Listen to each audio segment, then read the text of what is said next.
Thank you. I'm going to discuss the usage of coins in distance payment through the cash transferred by the Banque de France correspondent bankers at the start of the 19th century.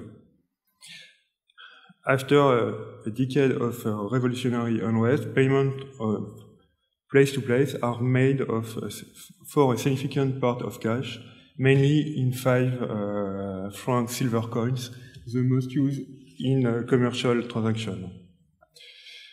De facto, portions of precious metals are continually outstanding. The subject was often discussed by the General Council of the Banque de France during the Napoleonic era.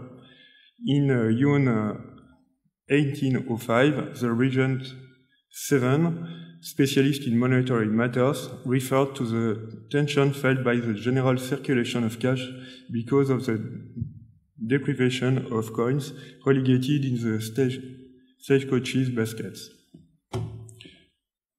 A few weeks earlier, he had described the seasonal movement of ebb and flows of cash between Paris and the provinces. The first movement of cash from the circumference to the center occurs during autumn and winter. In those days, the land pays its farmers, which in turn pays their taxes to the states. From abundance comes greater consumption and a larger product of several indirect taxes. The second movement of cash flow is from the center to the circumference. This movement takes place during the spring and summer when campaigns need advance. The addition of these two phenomena exacerbated the lack of liquidity suffered by the French economy, so every summer the regions of Banque de France deplore the shortage of cash rampant in Paris. This was the end of the ebb movement described by Seven.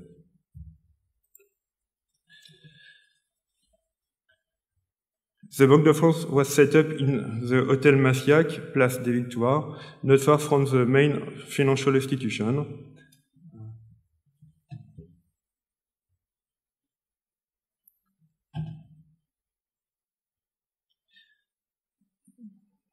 In this engraving, it is the building at the back of the right hand.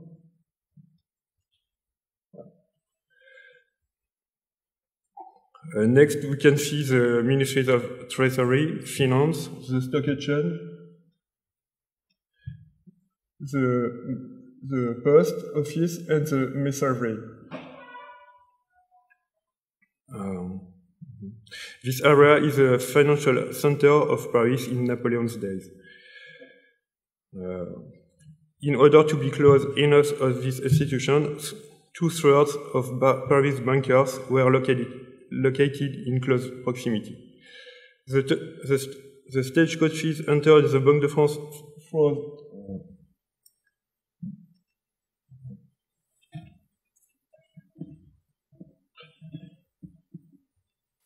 this gate. They arrived in the administration court. You can see the general cashier offices and the stairs down to the vault. This vault is called Silver Cellar. In December 1811, it contained 518 tons of silver and only 7 tons of gold. For the person who were in Tuesday conference in Paris, the bronze and copper coins are not stored in the vault, but in this room in the ground floor.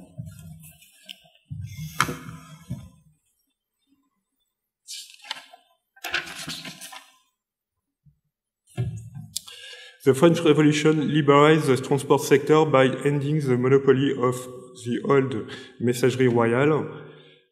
Many individual companies were created after this opportunity.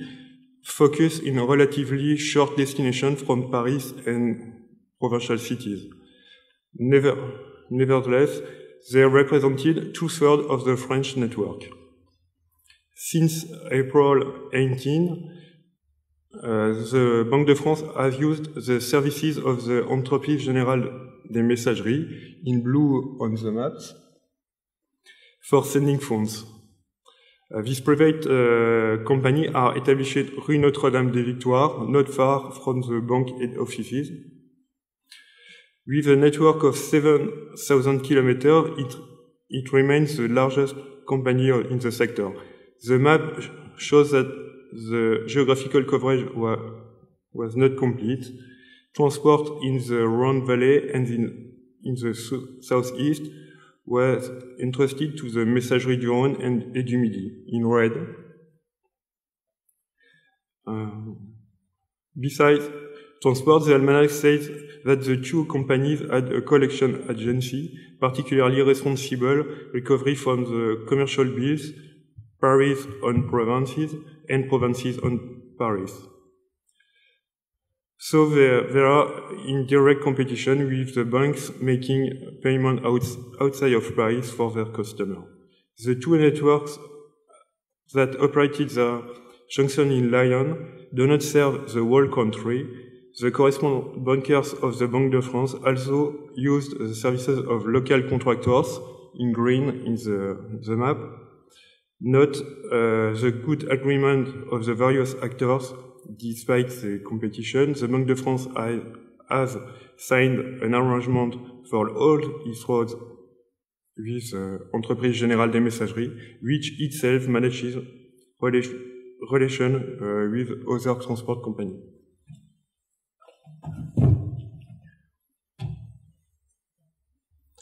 The transport rate was open to discussion, which led to lengthy negotiation between Banque de France and its supplier. In September 1804, the directors of Messageries made known that they wished to raise their rates to reflect the increase in the price of oats and fodders. The following week, the General Council recognized that this request was fair and authorized the Director General to apply a rate of 5 centimes per 1,000 francs and per 4 kilometers.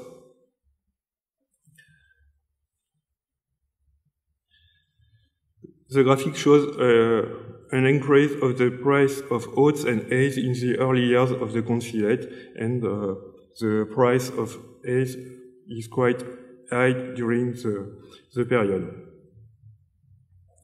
In December 1804, the Treasury renegotiated its contract of transport. The General Secretary of the Ministry wrote to Banque de France to know the price at which Messageries Générales transport funds of the bank.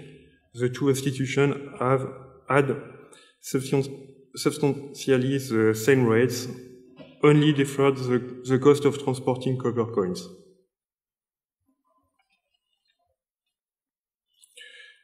When the Banque de France installed branch banks in January 1809, local managers note that the price charged to the bank is higher than they pay locally, but they compare the Banque de France rate that is valid south of the territory with those of used road.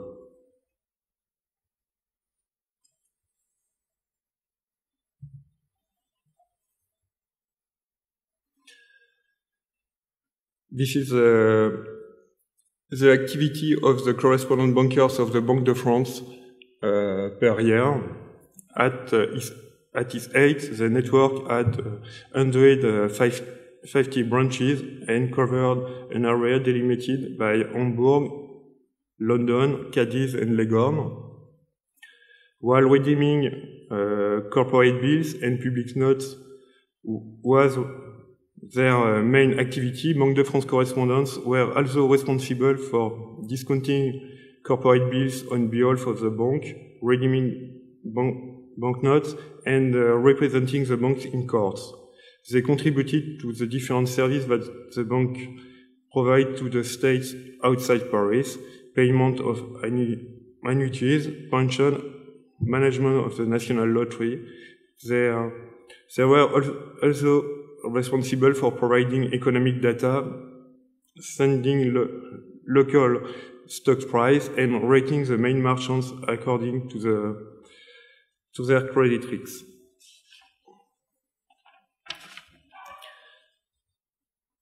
The graph of annual activity shows that the correspondent cash payments were particularly substantial during the consulate and the first years of the empire and during the restoration.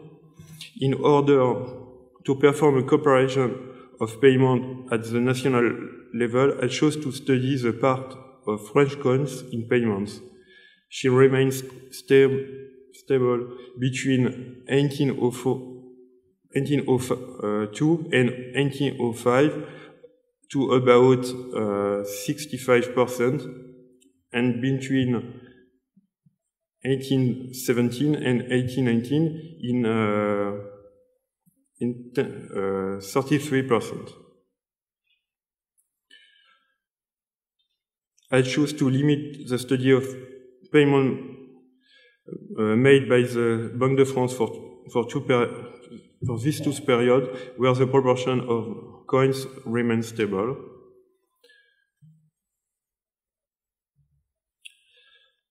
On left maps, the amount of cash shown in blue and the amount of French cash shown in blue and the amount of bills and foreign coins in red.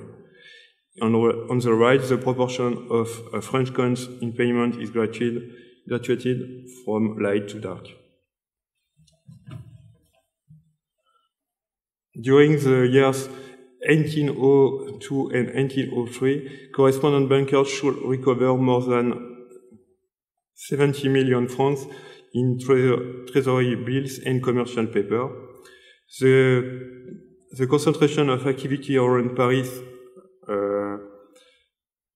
is that because the Banque de France, to reduce transportation costs, prefer cash obligation closest and return to the treasury the most distant securities. Three exceptions.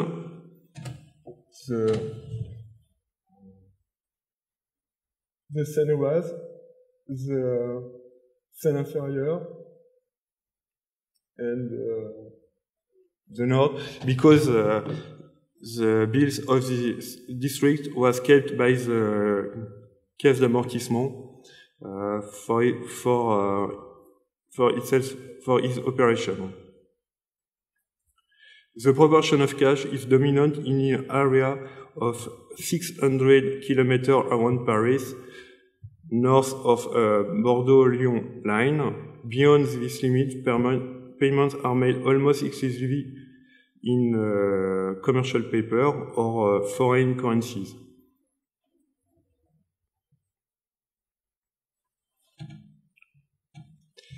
In 1804, the activity strong grew up to 105 million. The geographical distribution of cash is essentially identical to that of previous years.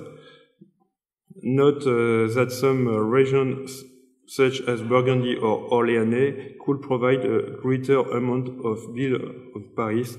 This was a sign of increased economic activity, including trade with the capital.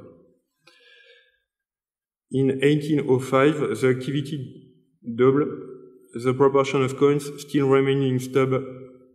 The correspondent bankers sent about 155 million in coins during the year. It represented an average daily shipment of 500,000 francs, with frequent spike over 1 million francs per day at the last quarter. This volume is not without consequence.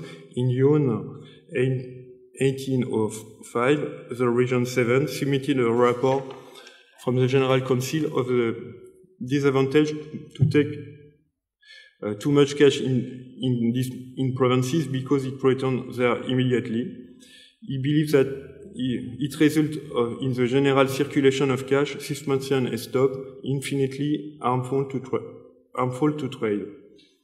The renewal of war and the financial crisis forced the Banque de France to bring more cash from provinces to ensure the liquidity in the Paris place. With few exceptions, all the territory of the empire did its payment mainly in cash. The net switch from cash to commercial bills does not appear on the map. In the years 1817 and 1818, the distribution of payment extended to the entire territory. Under the service of annuities and pensions, Banque de France received 57 million and 125 million in treasury securities. The amount was determined by district, depending on taxes and the ability to pay to Paris with commercial paper or cash. The proportion of coins decreased according the distance from Paris more rapidly than during the Napoleonic era. We note that large commercial cities like Bordeaux, Lille, Lyon, or Rouen were able to afford paper on Paris. It was a sign of abundant flow in these cities. In 1818, proportion of cash are substantially identical to 1870, but it may not that the area of use of cash is biased towards the west. It shows a higher circulation of bills on Paris in the north and in the east.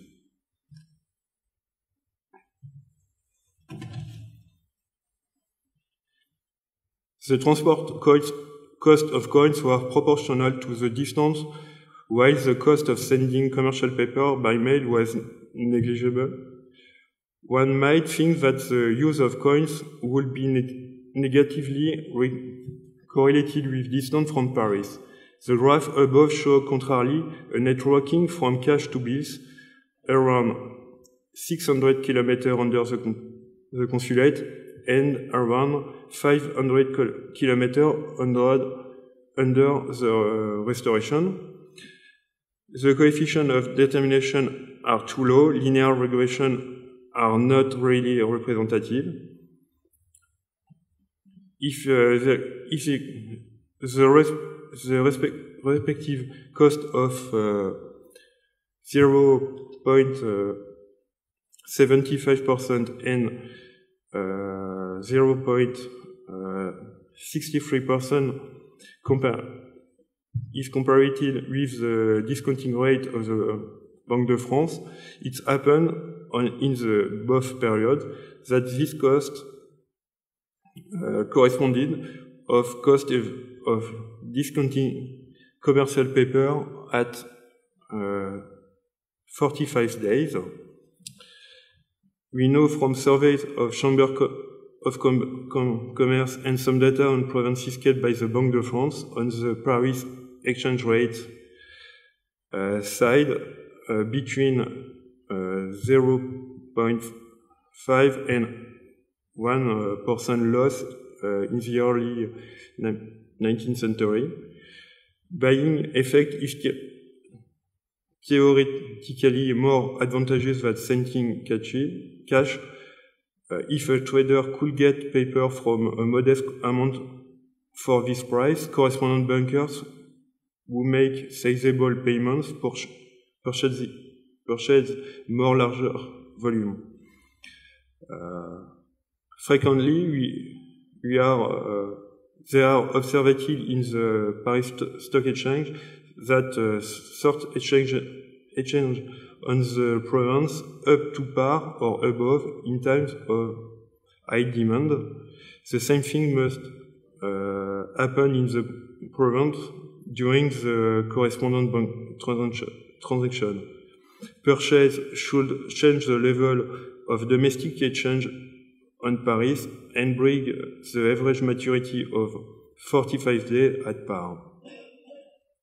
Lowering its discount rate, the Banque de France has lowered the cost incurred by the domestic exchange rate and allow greater use of bills on Paris. Coins thus freed could continue to circulate locally instead of being sent to the capital.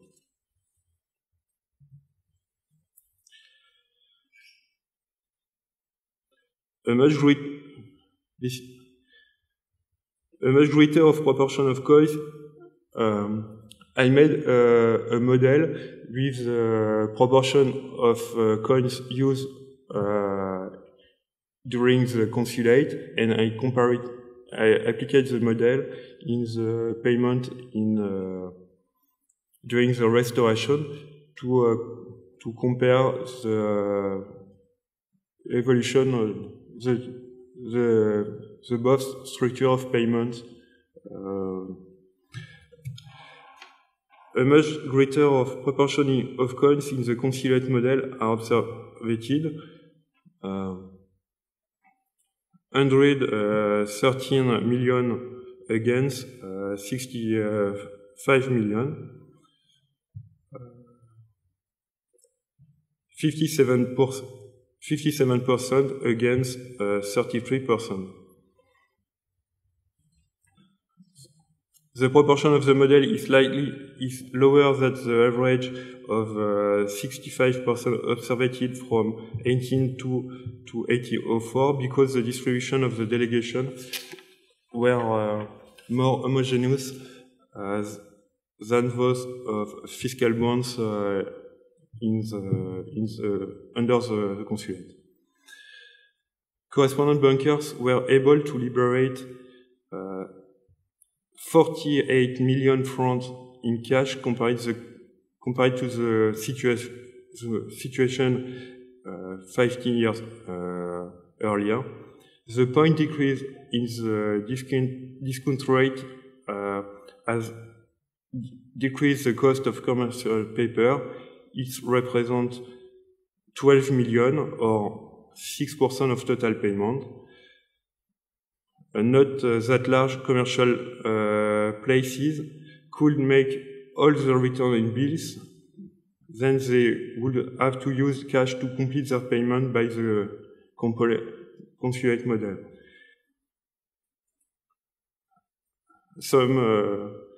Some districts around the capital, such the Eure and the Yonne, didn't use many coins under the restoration, then they are paying almost as metal coins before.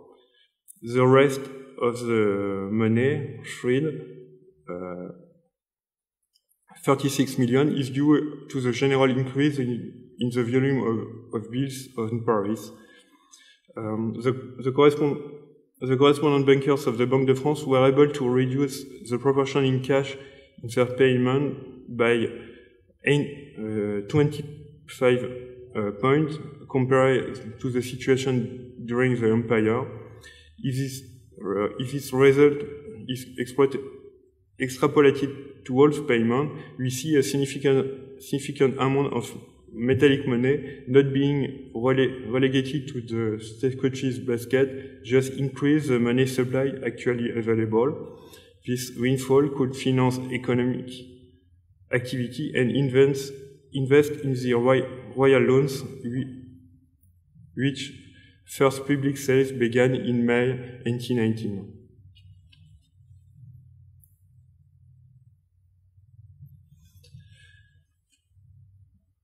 Finally, I mentioned the biggest payment implemented by the Banque de France in the early 19th century.